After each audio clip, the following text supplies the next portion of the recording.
right, so for our algebra review, and I'll go ahead and label this algebra review part 2. We want to make sure that you guys have the opportunity to revisit some of the concepts that are involved here. And I want to introduce you and remind you of some of the vocabulary. Each of these two expressions here is called a binomial. When you multiply binomials, you have to do what kids sometimes call the double distributive property. You have to think about everything being multiplied by everything else in the two expressions. You're used to having a monomial coefficient, and when you had a monomial coefficient, you knew that that had to be distributed to each part of that algebraic expression. X times x minus x times 9, x squared minus 9x. Coefficient is that number in front of the variable that tells you how many of something you have. Hey, how many x's do you have? I've got 9 of them. How many x squareds do you have? I have 1x squared, and that's that invisible coefficient of 1, recognizing that this is squared because I had 2 factors of x. When we have these plus signs in our expressions or our minus signs, that changes things up a little bit, and we need to make sure that everything is times everything else. A lot of times when we talk about the distributive property, we'll end up talking about the pizza man. So the pizza man will bring pizza, that's nice, hot, yummy pizza, and he'll share pizza to everything else that's in the parentheses. What I want you to think of with something like this expression is that the pizza man is going to bring pizza and breadsticks.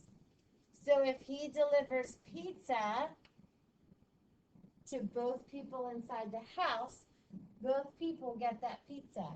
So it's x times x, and then plus x times -2. Then I want you to think about the pizza man handing out breadsticks. 4 times x, and then 4 times -2. So everything in the first parenthesis is multiplied by everything in the second parenthesis. When we go to simplify this, our x times x is x squared. Our coefficient comes to the front and carries the sign, so that's -2x. We have plus 4x and then -8.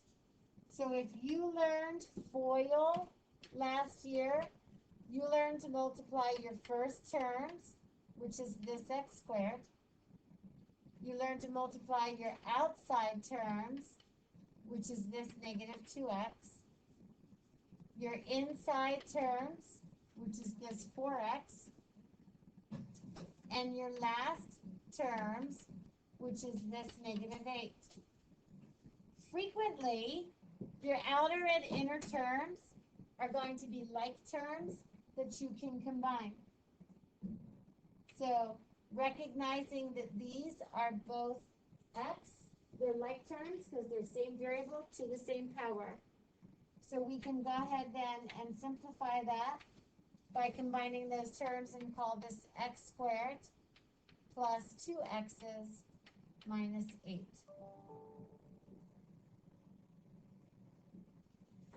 These next two are special patterns, and you'll see something fun that happens to your outer and inner term there.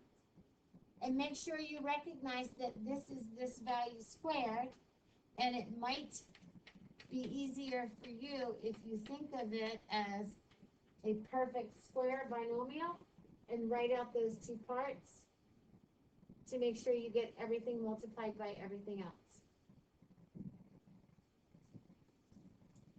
In our next section, when we talk about the GCF, that's our greatest common factor.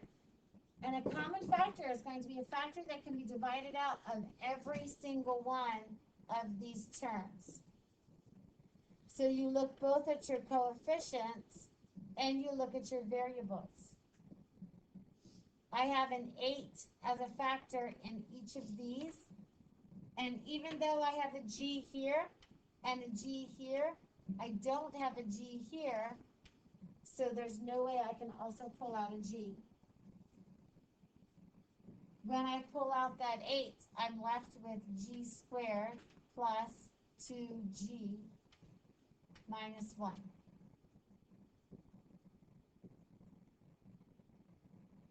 That's my greatest common factor.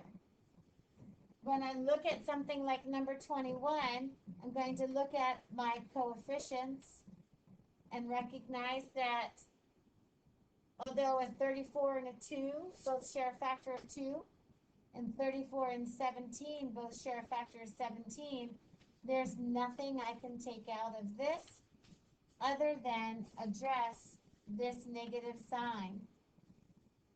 With polynomials, we like to make sure that everything is positive when we start with our leading term. So for that reason, I'll go ahead and factor out a negative 1. Our next job is to look at each of our variables to see what we have and what we can take out. 2x's here, 1x here, 3x is here. The most I can take out is 1x. Now I'm going to look at my y's. 1y here, 2 here, 1 here. The most I can take out is 1y.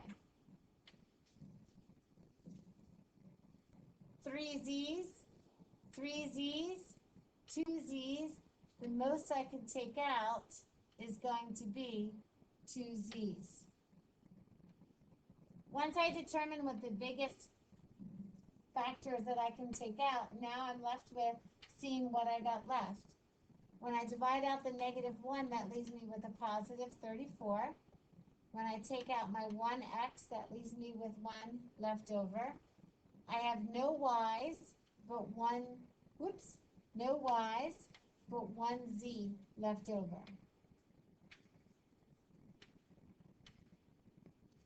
Let's talk about my next term. When I took out this negative, that's going to make this term change from being positive to being negative. So this becomes a minus. My 2 is there. My x was taken out. I have 1y and 1z left over. Let's take a look at my last term. When I took out my negative, that left me with a positive. I took out 1x, that left me with 2. I took out my 1y, that left me with none. I took out my 2 z's, and that left me with none. So I'm good to go on that being what's left inside. A quick double check to make sure that I don't have any common terms or any variables is going to be helpful. Now, the interesting thing is, I don't know if this worried anybody about whether or not I could keep factoring that trinomial in 19. And that is where we get into this conversation where we're talking about factoring the polynomials. Remember, a polynomial is just a collection of terms. A polynomial is a collection of terms. And what we figured out from the top is when I multiply expressions, I get polynomials as answers. When I multiply expressions, I get polynomials as answers. So just like I can have that be the product, I can now break it down and think about what two values were multiplied to give me that.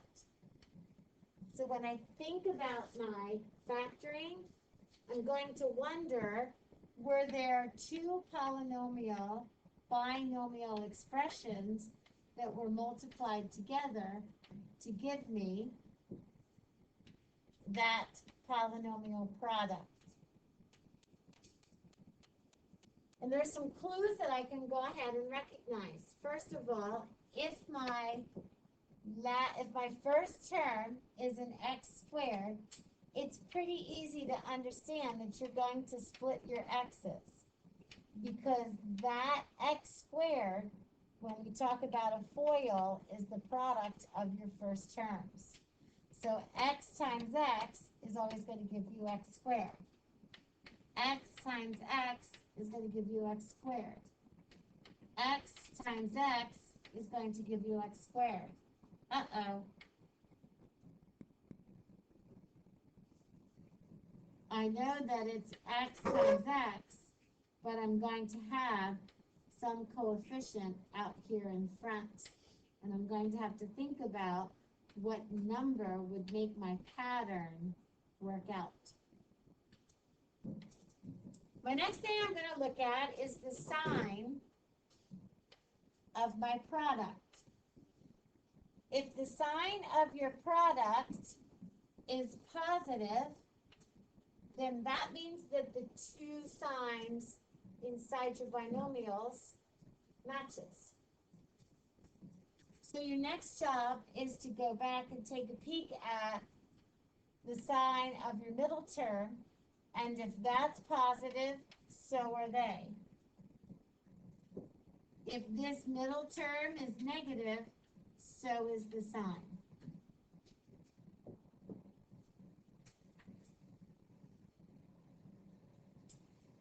If the sign of your last term is negative, that means that it is the product of a positive and a negative, which means one of these is a plus and the other is a minus. The only way to get a negative product is if my signs don't match.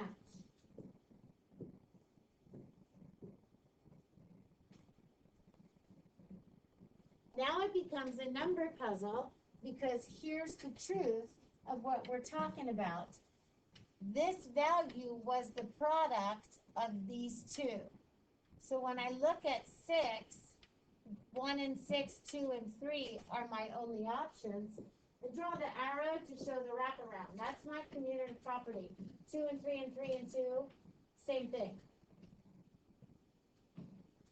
So now what I have to do is say which one of these fits this number pattern, where my first terms multiply to give me my first term, my outside terms and my inside terms add to be this 5. These are my choices. Which one do you pick? Which two numbers multiply to 6 and add to 5? 2 and 3. So if I put a 2 here and a 3 here, or if you put a 3 first and a 2 second, it doesn't matter. You can test your answer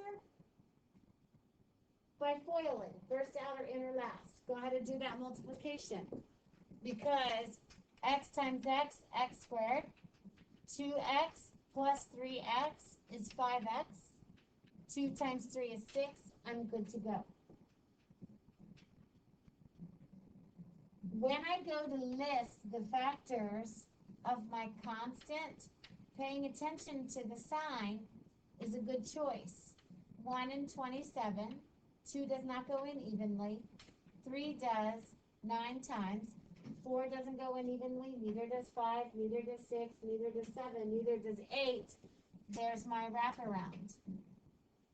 But because my signs are different, instead of having the sum of my outer and inner term, it's going to be a difference. So let me ask you, which one goes negative? The 9 or the 3? How come 9? Because this middle term is the sum of my outer and inner. So here's 9 times x, negative, 3 times x, positive. Their sum is negative 6x. That's how I know I got that right.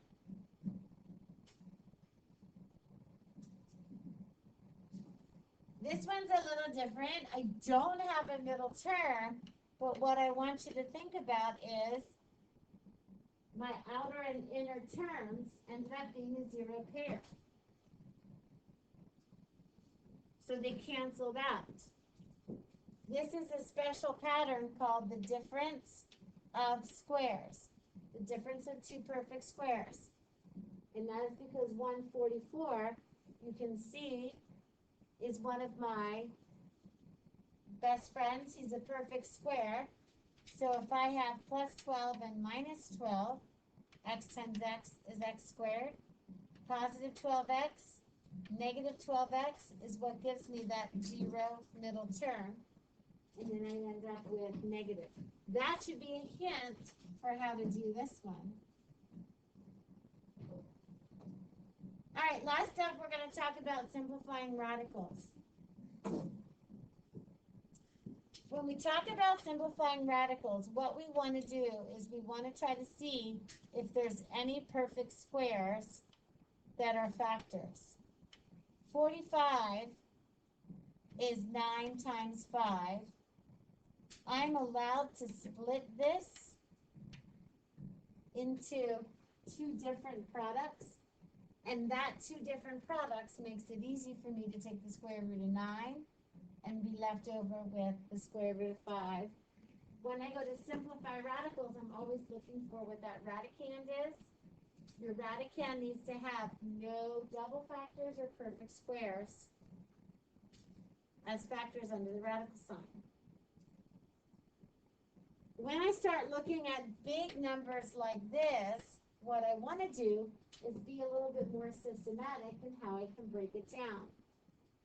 And whatever you can do factor-wise should help you, especially if you're looking at your perfect squares. Sometimes I don't recognize a perfect square, so we end up doing what we call just this ladder division, where I'm just going to start busting this thing out and seeing how many times it divides. So I know 2 goes into 432 216 times. I know 2 goes into 216 times 108 times. I know 2 goes into 108 54 times. I know 2 goes into 54 27 times. 2 doesn't go into that anymore, but I know 3 does. And I know 3 again. By breaking down that value, I can find all of the double factors. Anything can come out of the radical sign if I have a double factor. When they come out as coefficients. And then whatever is left in the radical is what's left. All right, so that should help, and we'll let you work on your algebra review for a little bit more. Talk to your partner about things you want to go back that we didn't fill in, that you want to go ahead and see if you know how to do. When you mark it, set, go.